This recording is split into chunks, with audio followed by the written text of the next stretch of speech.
TET 2 and DSC అభ్యర్థులకు నా యొక్క నమస్కారములు.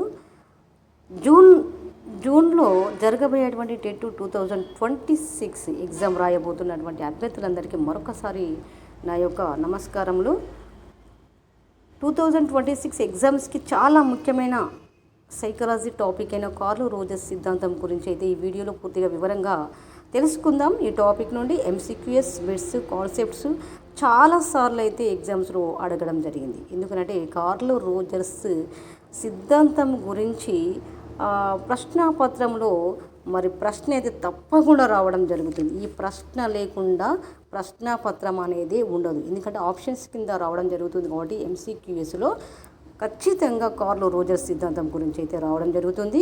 కాబట్టి ఈ వీడియోని చివరి వరకు చూడండి. సింపుల్గా తెలుగు ఈజీ ట్రిక్స్తో ఏ విధంగా కార్ల్ రోజర్స్ సిద్ధాంతం అనేది ఏ విధంగా గుర్తుంచుకోవాలనే ఉద్దేశంతో అయితే ఇందులో నేర్చుకుంటారు. ఇలాంటి మరిన్ని టెట్కు సంబంధించినటువంటి క్లాసుల కొరకైతే ఈ ఛానల్ అయితే సబ్స్క్రైబ్ చేయండి. ఇలాంటి ఎక్స్ప్లెనేషన్ వీడియోస్ కావాలంటే తప్పకుండా ఫాలో అవ్వండి. ఖచ్చితంగా లైక్ చేసి సబ్స్క్రైబ్ చేయండి. కార్ల్ రోజర్స్ సిద్ధాంతం అంటే కార్ల్ రోజర్స్ గారు ప్రపంచంలో విద్యార్థిని ఎక్కువగా ప్రేమతో అర్థం చేసుకునేటువంటి వ్యక్తిని కార్ల్ రోజర్స్ ఖచ్చితంగా తన యొక్క సిద్ధాంతము ఎగ్జామ్లో రావడం జరుగుతుంది. కాబట్టి ఎక్కువగా విద్యార్థిని ప్రేమతో అర్థం చేసుకునేటువంటి వ్యక్తి కార్ల్ రోజర్స్.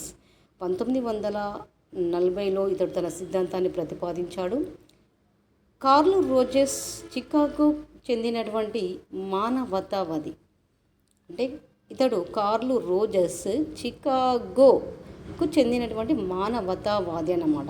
ఎందుకంటే ఇతని పైన కూడా ప్రతిసారి ప్రశ్న రావడం జరుగుతుందని చెప్పుకోవడం జరిగింది కదా. కాబట్టి 1940లో ఇతడు తన సిద్ధాంతాన్ని ప్రతిపాదించాడు. ఇతడి సిద్ధాంతాన్ని వ్యక్తి కేంద్రీతర పర్సన్ సెంటర్డ్ సిద్ధాంతంగా పేర్కొంటారు. ఇతడి సిద్ధాంతాన్ని వ్యక్తి కేంద్రీతర సిద్ధాంతంగా పేర్కొనడం అయితే జరుగుతుంది. రోజర్స్ యొక్క సిద్ధాంతం ఆత్మభావన సెల్ఫ్ కాన్సెప్ట్, ఆత్మభావన చుట్టూనే పరిభ్రమిస్తుందని ఇతని యొక్క సిద్ధాంతం అన్నమాట. ముఖ్యమైన సిద్ధాంతానికి వివరణ ఏంటిదంటే కార్ల్ రోజర్స్ యొక్క సిద్ధాంతం ఆత్మభావన సెల్ఫ్ కాన్సెప్ట్ అనేది చుట్టూనే పరిభ్రమిస్తుంది అనేదే ఇతని యొక్క సిద్ధాంతం అన్నమాట. ఆత్మభావన అనేది ఎలా అంటే ఆత్మభావన నేను తెలివైన వాడిని, నేను మూర్ఖుడిని అని తెలియజేసేటువంటి దానిని ఆత్మభావన అంటారు. ఒక వ్యక్తికి తన స్వంత స్వభావాన్ని, ఉత్కృష్టమైన లక్షణాన్ని, ప్రత్యేకమైన ప్రవర్తన గురించి ఉండేటువంటి నమ్మకాల సమూహమే ఆత్మభావన. ఒక వ్యక్తికి తన స్వంత స్వభావాన్ని, ఉత్కృష్టమైన లక్షణాన్ని, ప్రత్యేకమైన ప్రవర్తన గురించి ఉండేటువంటి నమ్మకాల సమూహమే ఆత్మభావన. నేను తెలివైన వాడిని, నేను మూర్ఖుడిని ఉత్కృష్టమైన లక్షణం అనేది తెలియజేస్తుంది. కాబట్టి దీనిని ఆత్మభావన అని అంటారు. సిద్ధాంతం వివరం చూసినట్లయితే ఇది వ్యక్తి ఆధారంగా రూపొందించినటువంటి సిద్ధాంతం. వ్యక్తి అవసరాలే వ్యక్తి గమ్యాన్ని నిర్దేశిస్తాయి. అంతే కదా, వ్యక్తి యొక్క అవసరాలు మాత్రమే వ్యక్తి యొక్క గమ్యాన్ని నిర్దేశించడం అనేది జరుగుతుంది. ఈ సిద్ధాంతం ప్రకారం 2 రకాల అవసరాలు ఉంటాయి. అవి ఏమిటంటే 1 ఆరోగ్యం, 2 పరిపూర్ణత. ఈ సిద్ధాంతం కార్ల్ రోజర్స్ ఎన్ని రకాల అవసరాలు ఉంటాయి, కార్ల్ రోజర్స్ సిద్ధాంతం ప్రకారం ఎన్ని రకాల అవసరాలు ఉంటాయి అని ఎంసీక్యూఎస్లో రావడం జరుగుతుంది. 1 ఆరోగ్యం, 2వది పరిపూర్ణత. ఈ 2 అవసరాలు మాత్రం ఈ సిద్ధాంతం ప్రకారం ఉంటాయి. రోజర్స్ ప్రకారం వ్యక్తి ప్రేరణకు మూల కారణం ఏంటంటే ఆత్మ సాక్షాత్కారాన్ని పరిపూర్ణం చేసుకొని దానిని నిలబెట్టుకునే దిశగా చోటు చేసుకునే ఆలోచన. వ్యక్తి ఎదుగుతున్న కొద్దీ తనకు అనువంశికత ద్వారా సంక్రమించే సామర్థ్యాలు ఆధారంగా ఆత్మ సాక్షాత్కారం ఎదిగే ప్రయత్నం చేస్తారు. అంటే రోజర్స్ ప్రకారం వ్యక్తి ప్రేరణకు మూల కారణం ఏమిటి అంటే ఒక వ్యక్తి ప్రేరణకు మూల కారణం ఏమిటి అంటే వ్యక్తి ఎదుగుతున్న కొద్దీ తనకు అనువంశికత ద్వారా ఆత్మ సాక్షాత్కారాన్ని పరిపూర్ణం చేసుకునే దాన్ని నిలబెట్టుకునే దాని ద్వారా ఆత్మ సాక్షాత్కారం వ్యక్తిలోని వ్యక్తిత్వాన్ని పెంపొందించడం ద్వారా కూడా వ్యక్తి ప్రేరణకు మూల కారణం అనేది అవుతుంది. ఆత్మ భావన అంటే ఆత్మ అనేది నేను మరియు నాది అనే దానికి సంబంధించినది. నేను ఎలా ప్రవర్తిస్తున్నానో, నేను ఈ ప్రపంచానికి ఏ విధంగా పరిచయం చేసుకుంటున్నాను అనే అంశాన్ని నిర్ణయిస్తుంది. ఇక్కడ చూడండి, ఆత్మ భావన అనే దానికి పూర్తి వివరణ. ఆత్మ అనేది నేను మరియు నాది అనే దానికి సంబంధించినది. ఆత్మ అనేది నేను, నాది అనే దానికి సంబంధించినది అనేది నేను ఎలా ప్రవర్తిస్తున్నానో, నేను ఈ ప్రపంచానికి ఏ విధంగా పరిచయం చేసుకుంటున్నానో అనే అంశాన్ని గురించి నిర్ణయించి చెప్పేదే ఆత్మభావన. ఆత్మభావన అనేది మరి రెండు రకాలుగా ఉంటుంది.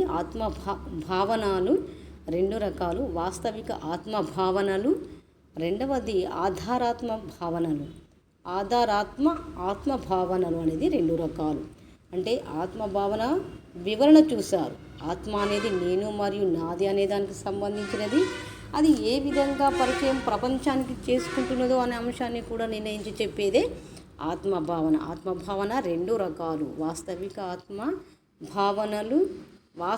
ఆత్మభావనలు, రెండవది ఆధారాత్మక ఆత్మభావనలు అనేది మరి రెండు రకాలుగా ఆత్మభావనలు ఇవ్వడం జరిగింది. ఇది ప్రస్తుతం వ్యక్తి తాను ఎలా ఉన్నాడో తెలియజేస్తుంది.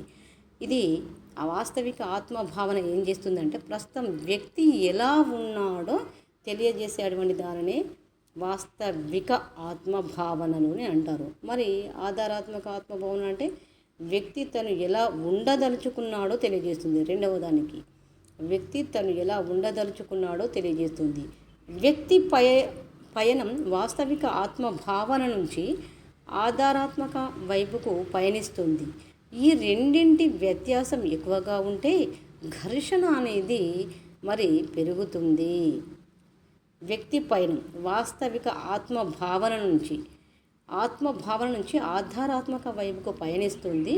ఈ రెండింటి మధ్య వ్యత్యాసం ఎక్కువగా ఉంటే ఘర్షణ అనేది పెరుగుతుంది. రెండు ఒకటే అయితే సర్దుబాటు అనేది జరుగుతుంది. ఎందుకంటే రెండు ఒకటిగా ఉన్నట్లయితే అది సర్దుబాటుగా ఉంటుంది. మరి ఘర్షణ ఎందుకు పెరుగుతుందంటే అది ఒకటిగా ఉన్నప్పుడు అందులో వ్యత్యాసం అనేది ఏర్పడుతుంది కాబట్టి మరి ఘర్షణ అనేది పెరుగుతుంది. కార్ల్ రోజర్స్ ప్రకారం ప్రతి వ్యక్తి ప్రేమను, ఆమోదాన్ని, ఆప్యాయతను కోరుకుంటాడు. కార్ల్ రోజర్స్ ప్రకారము ప్రతి వ్యక్తి ఏం చేస్తాడు? ప్రేమను, ఆమోదాన్ని, ఆప్యాయతను కూడా మరి కోరుకోవడం జరుగుతుంది. వ్యక్తి ఆత్మభావన బాల్యం నుంచి కౌమార దశ వరకు వికసిస్తుంది. వ్యక్తి యొక్క ఆత్మభావనల బాల్యం నుంచి కౌమార దశ వరకు కూడా వికసించడం జరుగుతుంది. వ్యక్తి ఆత్మభావనకు అనుగుణంగా తమ స్వభావానికి అనుగుణమైన మూర్తిమత్వాన్ని రూపొందించుకుంటారు. అంటే ఇక్కడ చూడండి, వ్యక్తి ఆత్మభావనకు అంటే సరిగ్గా కనుక లైన్ టు లైన్ చూసినట్లయితే ఒక్కొక్క లైన్లో ఒక 2-3 MCQs కూడా రావచ్చు. ఎందుకనంటే ఇది లైన్